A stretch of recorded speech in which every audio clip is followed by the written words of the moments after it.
davrida ana shu salaf solihlarning davrida bir attor yigit bo'ladi. Yoki ana shu arsh malolandirdiku, ko'tarib material sotib yuradiganlarda. Ana shu matosini ko'tarib uyni savdo qilib yuradigan bir yigit bo'ladi.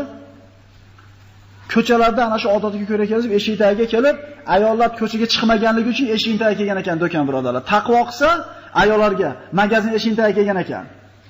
O'zlari yurmasa bozorga. Ana shunday savdosini qilib yurgan paytda bir ayolni eshiging tagiga chaqirganligiga quloqiga tushadi va boradi. Borganda ichkariga kiring, ichkariga kirganingizdan keyin olaman deydi. Hali yigit ichkariga kiradi. Hali ayol eshikda shunday bekitadi-da, erim moncha muddatdan beri yo'q, men bilan deydi zino qilasan deydi.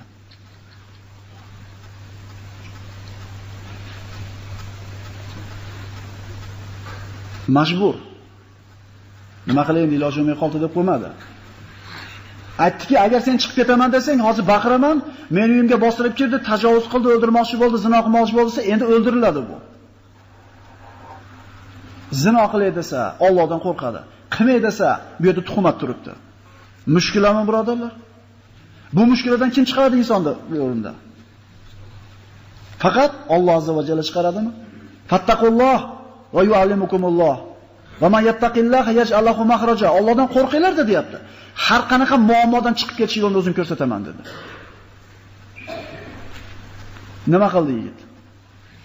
U dedi, bu dedi, dod solaman dedi. Hozir har qanaqasiga bu qiz nima, bu ayol haq bo'lib chiqadi. Chunki ostonasini oqlab o'tganingizdan keyin albatta siz nohaq bo'lasiz. Ming xil yo'lni qilib ko'rdi, lekin bo'lmadi. Oxiri yigit ko'ndi. Xo'p dedi. Men sen bilan zino qilaman dedi. Faqat hojatxonaga bir kirib chiqay dedi. Hojatxonaga kirdi, ana shu yerdagi najosatni olib shunday betlariga, boshlariga surkab chiqdi. Chiqqanda haligini badbo'y hidiga hali ayol eshikni ochib haydab chiqarib yubordi. Yo'qol dedi.